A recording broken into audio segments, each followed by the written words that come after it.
Karisma Presiden pertama Republik Indonesia, Soekarno, memang sulit terelakkan.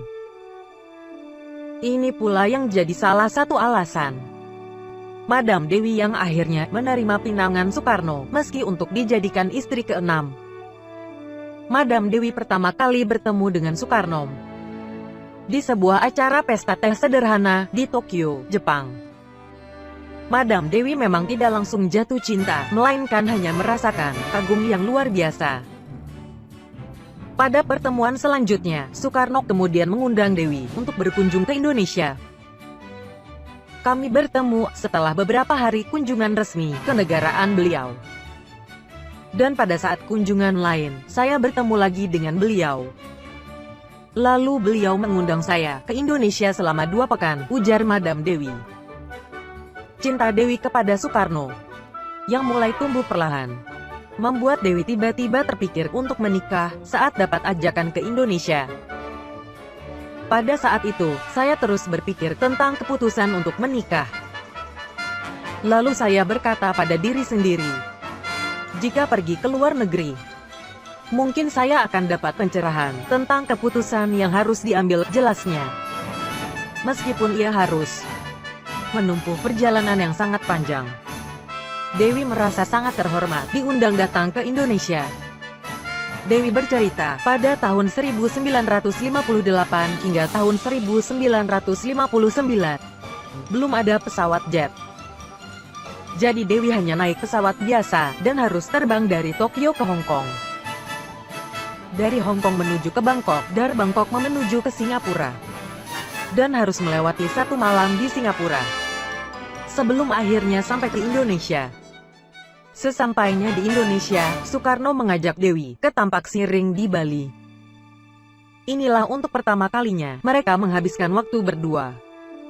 Di sana juga Soekarno melamar Dewi dengan kata-kata yang sangat romantis.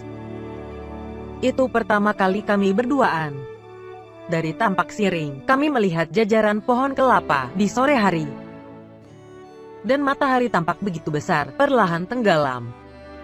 Lalu bayangan dari pohon kelapa itu perlahan gelap kenang Dewi. Udara sejuk menyibak kami. Sangat sunyi. Lalu beliau berkata, jadilah inspirasi hidupku. Jadilah teman hidupku. Bahagiakanlah hidupku. Sambungnya. Dalam benak Dewi kala itu, ia merasa belum pernah mendengar kata-kata seromantis tersebut.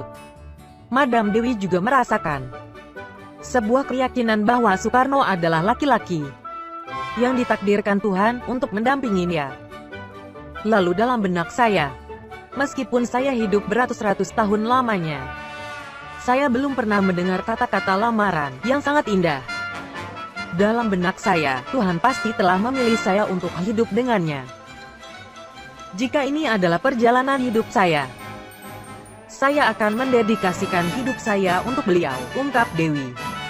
Tak butuh waktu lama, Dewi memutuskan untuk menerima pinangan Soekarno. Meski pada satu sisi, ia merasa khawatir soal nasib ibunya dan adik laki-lakinya yang tinggal bersamanya di Jepang. 2 pekan itu mengubah hidup saya selamanya.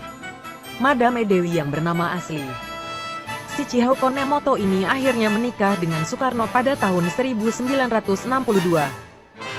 Mereka dikaruniai seorang anak perempuan yang lahir di Tokyo pada tanggal 11 Maret tahun 1967 yang diberi nama Kartika Sari Dewi Soekarno. Sampai saat ini, Dewi mengaku masih menjadi warga negara Indonesia, masih punya rumah di sini dan sering ke Indonesia. Tak ada niat untuk mengganti namanya menjadi Nao Konemoto lagi. Gara-gara keputusannya ini, ia sebenarnya mengalami banyak kesulitan, terutama soal visa.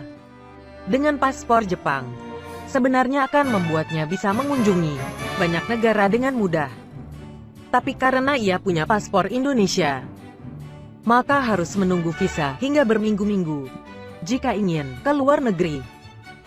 Salah satu alasan Dewi mempertahankan kewarganegaraan Indonesia adalah agar mudah saat berkunjung ke Blitar, Jawa Timur. Kota Blitar adalah tempat di mana Soekarni dimakamkan. Menurut Dewi dengan punya paspor Indonesia, maka ia tak akan kesulitan jika ingin ziarah ke Blitar. Sampai sekarang pun ia masih menyebut Soekarno dengan panggilan Bapak.